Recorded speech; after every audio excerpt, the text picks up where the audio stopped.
தானே நடைபெற்றுக் கொண்டிருக்கின்றது. தொண்டர்கள் மீதும் போதிய கவனம் செலுத்தாமல், போதிய ஏற்பாடுகளை செய்யாமல் மக்களை அதிக அளவில் கூடுவதற்கு அழைப்பு விடுத்தது ஏற்கத்தக்கது அல்ல என்று அரசு தரப்பினுடைய வழக்கறிஞர் கூறியிருக்கின்றார். கரூர் நிகழ்வு துரதிருஷ்டவசமானது. ஆனால் நிகழ்வு நடந்ததும் தமிழக வெற்றி கழகத்தினுடைய நிர்வாகிகள் காணாமல் போய்விட்டார்கள் என்ற ஒரு கருத்தை அரசு தரப்பினுடைய வழக்கறிஞர் சொல்லியிருக்கின்றார். அந்த இரவு 7 மணிக்கு துயர சம்பவம் நிகழ்ந்தது. கட்சியினரால் தான் அவர்களின் தொண்டர்களை கட்டுப்படுத்த இயலும், இது போன்ற அறிவிப்பை அவர்கள் செய்யவில்லை என்ற ஒரு கருத்தை சொல்லியிருக்கின்றார். பெரும்பாலானவர்கள் நீர்ச்சத்து குறைபாடு என்று சொல்லப்படக்கூடிய வகையிலே நீர் இழப்பின் காரணமாகவே உயிரிழந்ததாக உடற்கூறு ஆய்வில் தெரிய வந்திருக்கின்றது. நீர் இழப்பு மற்றும் கூட்ட நெரிசல் தான் அதிகப்படியானோர் உயிரிழப்பதற்கான காரணம் என்று சொல்லியிருக்கின்றார்கள்.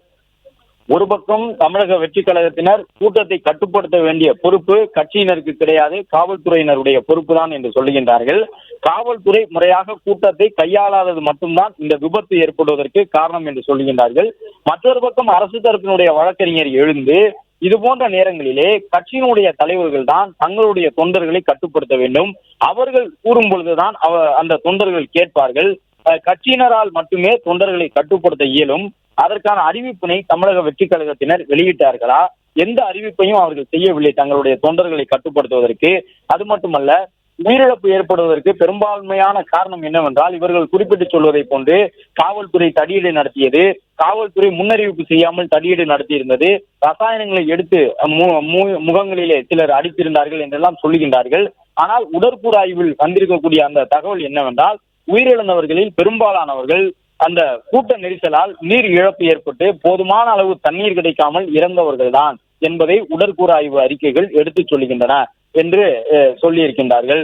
அது மட்டுமல்லாமல், இந்த கட்சியினுடைய கூட்டத்திலே தொண்டர்கள் மீதும் அவர்கள் கவனம் செலுத்தவில்லை, நிகழ்ச்சியினுடைய ஏற்பாடுகளையும் போதுமான அளவுக்கு அவர்கள் மேற்கொள்ளவில்லை, மக்களை அதிக அளவில் கூடுவதற்கான ஒரு அழைப்பினை மட்டும் விடுத்துவிட்டு கவனக்குறைவாக இருந்தது ஏற்கத்தக்கது அல்ல என்று சொல்லியிருக்கின்றார்கள். ஒரு பொறுப்பான அரசியல் கட்சியினுடைய பொறுப்பாளர்கள் இப்படித்தான் பாதியில் விட்டு செல்வார்களா? ஒரு சம்பவம் நடந்து முடிந்த பிறகு அங்கே அந்த கட்சியை சார்ந்தவர்கள் யாருமே இல்லையே என்ற ஒரு கேள்வியினை எழுப்பியிருக்கின்றார். எனவே அடுக்கடுக்காக தற்பொழுது 2 பக்கமும் மாறி மாறி வாதங்கள் முன்வைக்கப்பட்டு வருகின்றன. வந்த தொண்டர்கள் அனைவருமே கட்டுப்படுத்த வேண்டிய பொறுப்பு, அந்த தொண்டர்களை கட்டுப்படுத்த வேண்டிய பொறுப்பு முழுக்க முழுக்க அந்த கட்சியினுடைய தலைவர்களுக்கு உரியது என்ற ஒரு கருத்தை நீதிபதியின் முன்பாக அரசு தரப்பினுடைய வழக்கறிஞர் கூறியிருக்கின்றார். தமிழக வெற்றி கழகத்தின் சார்பில் கடந்த சனிக்கிழமை நடைபெற்றிருந்த கரூர் தேர்தல் பரப்புரை கூட்டத்திலே விஜயை பார்ப்பதற்காக வந்த பெரும் கூட்டத்திலே கிட்டத்தட்ட 30,000 பேருக்கு மேலே திரண்ட அந்த நிகழ்விலே 41 பேர் உயிரிழந்திருக்கின்றார்கள். அந்த உயிரிழப்புக்கான காரணம் குறித்து விசாரணை ஆணையத்தின் மூலமாக விசாரணை நடைபெற்று வருகின்றது. இந்த சம்பவத்திலே கரூர் காவல்துறையிடம் விஜய் வந்து பேசுவதற்காக அனுமதி கேட்டிருந்த அவர்கள் என்ற அடிப்படையிலே கட்சியினுடைய பொதுச் செயலாளரான புசி ஆனந்தன் மீதும் மற்றும் அந்த கட்சியினுடைய இணை பொதுச் செயலாளராக இருக்கக்கூடிய நிர்மல்குமார் மீதும் வழக்கு பதிவு செய்யப்பட்டிருக்கின்றது.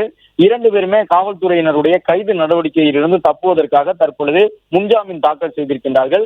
இந்த முன்ஜாமீன் மனு நீதிபதி முன்பாக விசாரணைக்கு வந்திருக்கின்றது.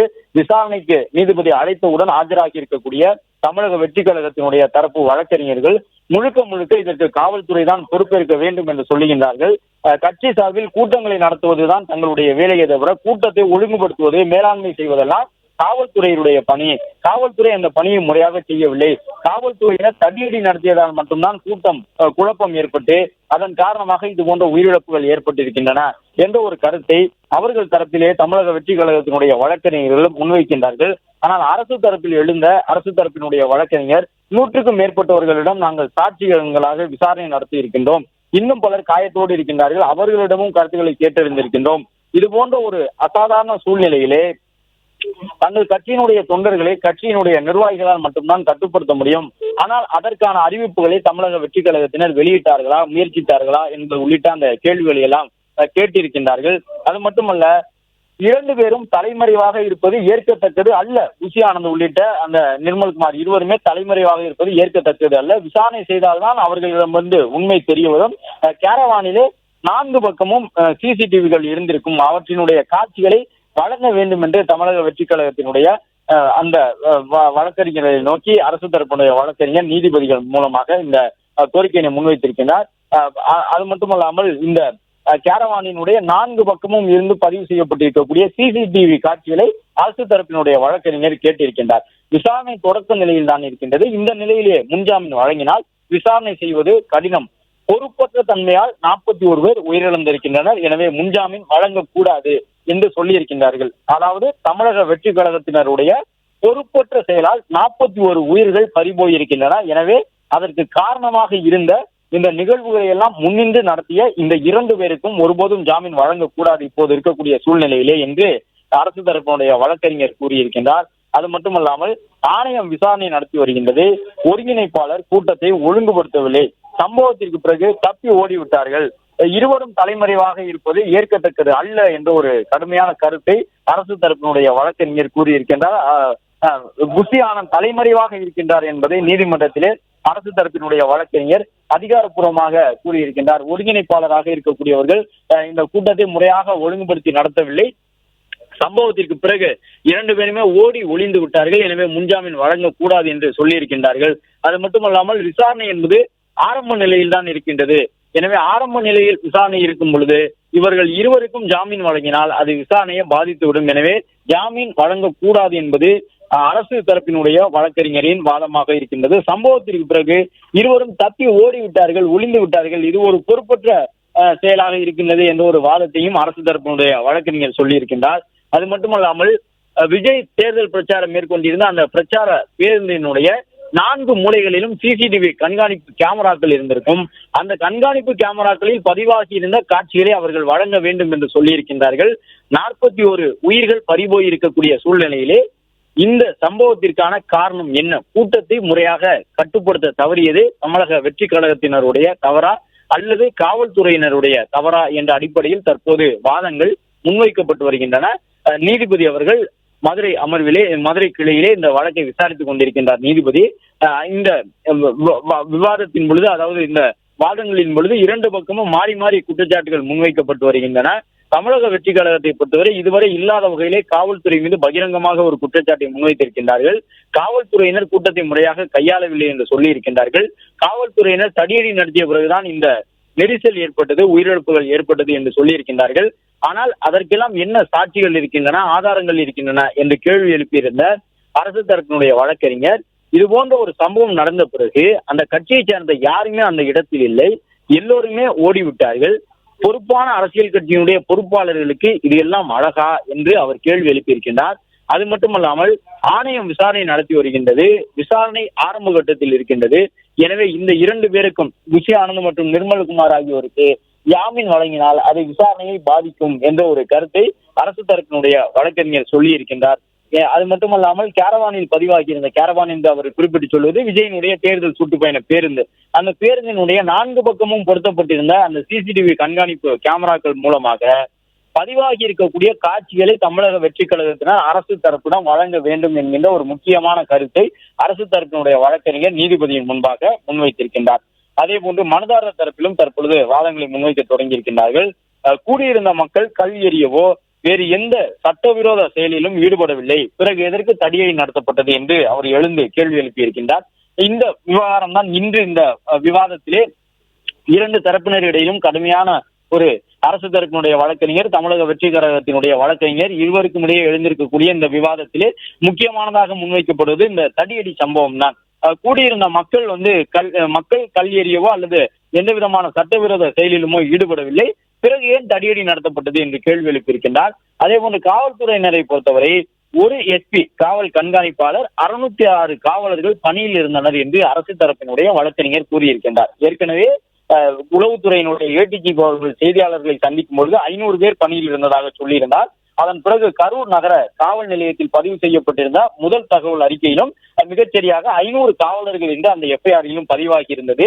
இந்த நிலையில் தான் தற்போது அதை காட்டிலும் ஒரு 106 காவலர்கள் கூடுதலாக பணியில் இருந்தார்கள் என்று அரசு தரப்பினுடைய வழக்கறிஞர் நீதிமன்றத்திலே சொல்லியிருக்கின்றார். அதன்படி மொத்தமாக காவல் கண்காணிப்பாளரோடு சேர்த்து 606 காவலர்கள் பணியில் இருந்ததாக சொல்லியிருக்கின்றார்கள்.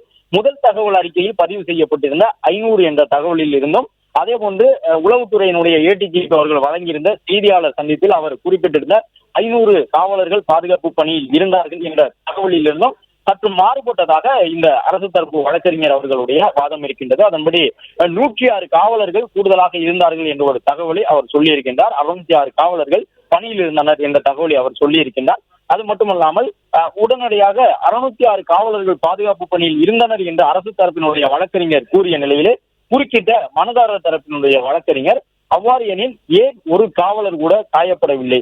யாரும் காயமடைய வேண்டும் என்பது எங்களுடைய நோக்கம் அல்ல. ஆனால் ஆதாரமற்ற விவரங்களை சொல்லக்கூடாது என்று புஷி ஆனந்த் தரப்பில் ஆஜராகி இருக்கக்கூடிய வழக்கறிஞர் வாதத்தை முன்வைத்திருக்கின்றார். ஏற்கனவே டெல்லியில் இருக்கக்கூடிய வழக்கறிஞர்கள் உள்ளிட்டவர்களோடு ஆலோசனை மேற்கொண்டுதான் இந்த வழக்கினுடைய விசாரணையை மூத்த வழக்கறிஞர்கள் மூலமாக தமிழக வெற்றி கழகத்தினர் நடத்தி கொண்டிருக்கின்றார்கள். காவல்துறையினர் தடியடி நடத்தி விட்டார்கள் என்பது இவர்களுடைய தமிழக வெற்றி கழகத்தினருடைய குற்றச்சாட்டாக இருக்கின்றது. அதே நேரம் காவல்துறையினர் தரப்பில் ஆஜராகி இருக்கக்கூடிய, அதாவது அரசு தரப்பினுடைய வழக்கறிஞர், போதுமான பாதுகாப்பு ஏற்பாடுகளை எல்லாம் நாங்கள் செய்து கொடுத்திருந்தோம், 606 காவலர்கள் பாதுகாப்பு பணியில் இருந்தார்கள் என்று சொல்லுகின்றார். உடனடியாக மனுதாரர்களான தமிழக வெற்றி கழகத்தினுடைய வழக்கறிஞர் எழுந்து, அவ்வாறு என்றால் ஏன் அங்கே ஒரு காவலருக்கு கூட காயம் ஏற்படவில்லை? காவலர்களுக்கு காயம் ஏற்பட வேண்டும் என்பது எங்களுடைய நோக்கம் முடியாது. ஆனால் இவ்வளவு காவலர்கள் பாதுகாப்பு பணியில் இருந்ததாக சொல்லுகின்றீர்கள், ஆனால் ஒரு காவலருக்கு கூட ஏன் காயம் ஏற்படவில்லை என்ற ஒரு கேள்வியினை கேட்டிருக்கின்றார். அதாவது ஆதாரமற்ற தகவல்களை அரசு தரப்பிலே வழக்கறிஞர் இங்கு முன்வைக்க கூடாது என்று சொல்லியிருக்கின்றார். அது மட்டுமல்லாமல் அதிமுக இதே இடத்தில் அனுமதி கோரிய போது வழங்கவில்லை, ஆனால் தாவேகாவின் கூட்டத்தை பிற இடங்களில் பார்த்த பிறகும் ஏன் அனுமதி வழங்கினர் என்று கூறியிருக்கின்றார். அதிமுக பொதுச் செயலாளர் எடப்பாடி பழனிசாமி கிட்டத்தட்ட இந்த வேலுச்சாமிபுரத்தை ஒட்டி இருக்கக்கூடிய பகுதியில் தான் சம்பவம் நடப்பதற்கு 2-3 நாட்களுக்கு முன்பாக தேர்தல் பரப்புரையிலே ஈடுபட்டு சென்றிருந்தார். ஆனால் அந்த பகுதியில் மிகச்சரியாக இல்லாமல் அதிமுக இதே இடத்தில் அனுமதி கேட்டிருந்த பொழுதும் அருகில் தான் அனுமதி வழங்கப்பட்டது. ஆனால் தமிழக வெற்றி கழகத்தினுடைய தலைவர் ஏற்கனவே 2 வாரங்கள் தேர்தல் பரப்புரையை மேற்கொண்டு விட்டார். அவருக்கென ஒரு பெரிய கூட்டம் கூடியிருந்தது. அதையெல்லாம் பார்த்த பிறகும் இந்த இடத்தில் ஏன் அனுமதி வழங்கினீர்கள் என்று மனுதாரர் தரப்பிலே கேட்டிருக்கின்றார்கள். மேலும் காவல்துறையினரை பொறுத்தவரை 606 காவலர்கள் இன்று பாதுகாப்பு பணியில் இருந்ததாக தற்பொழுது அரசு தரப்பினுடைய வழக்கறிஞர் சொல்லியிருக்கிறார். ஏற்கனவே முதல் தகவல் அறிக்கையில் அது 500ஆக பதிவாகி இருந்தது. தற்பொழுது அதை காட்டிலும் கிட்டத்தட்ட ஒரு 106 காவலர்கள் கூடுதலாக பாதுகாப்பு பணியில் இருந்ததாக அரசு தரப்பினுடைய வழக்கறிஞர் கூறியிருக்கின்றார். அந்த கருத்துக்கு தற்பொழுது தமிழக வெற்றி கழகத்தினுடைய வழக்கறிஞர்கள் கடும் எதிர்ப்பை தெரிவித்திருக்கின்றார்கள். 600க்கும் மேற்பட்டவர்கள் பாதுகாப்பு பணியில் இருந்ததாக சொல்லுகின்றீர்கள், அப்படி என்றால் ஏன் ஒரு காவல்துறை அதிகாரிக்கு கூட இவ்வளவு பெரிய கலவரம் ஏற்பட்ட பிறகும் காயம் ஏற்படவில்லை? காவல்துறையினருக்கு காயம் ஏற்பட வேண்டும் என்பது எங்களுடைய நோக்கம் கிடையாது. ஆனால் 606 பேர் பாதுகாப்பு பணியில் இருந்தார்கள் என்பது ஆதாரமற்ற தகவல் என்று சொல்லியிருக்கின்றார். இந்த நிலையில்தான் இந்த வழக்கு தீர்ப்பு தேதி குறிப்பிடாமல் ஒத்திவைக்கப்பட்டிருப்பதாக தெரிய வந்திருக்கின்றது.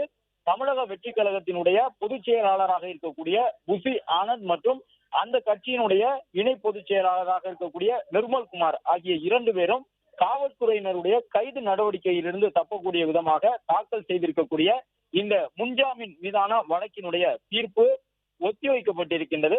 இந்த வழக்கினுடைய தீர்ப்பு ஒத்திவைக்கப்பட்டிருக்கக்கூடிய சூழ்நிலையில் புஷி ஆனந்த் கைதாவாரா, காவல்துறையினர் அவரை விரைந்து கைது செய்வார்களா என்பது உட்பட பல்வேறு கேள்விகள் எழுந்திருக்கின்றன. 2 தரப்பிலும் அடுக்கடுக்காக வாதங்கள் முன்வைக்கப்பட்டிருக்கின்றன. காவல்துறை தான் இதற்கு முழு பொறுப்பு என்று தமிழக வெற்றி கழகத்தின் சார்பில் கூறியிருக்கின்றார்கள். ஆனால் பொறுப்பற்றதனமாக நடந்து கொண்டதாக பிளே ஸ்டோர் மற்றும் ஆப் ஸ்டோரில் இருந்து பாலிமர் செயலியை QR கோடு மூலம் பதிவிறக்கம் செய்யுங்கள். செய்திகளை உடனுக்குடன் பெறுங்கள்.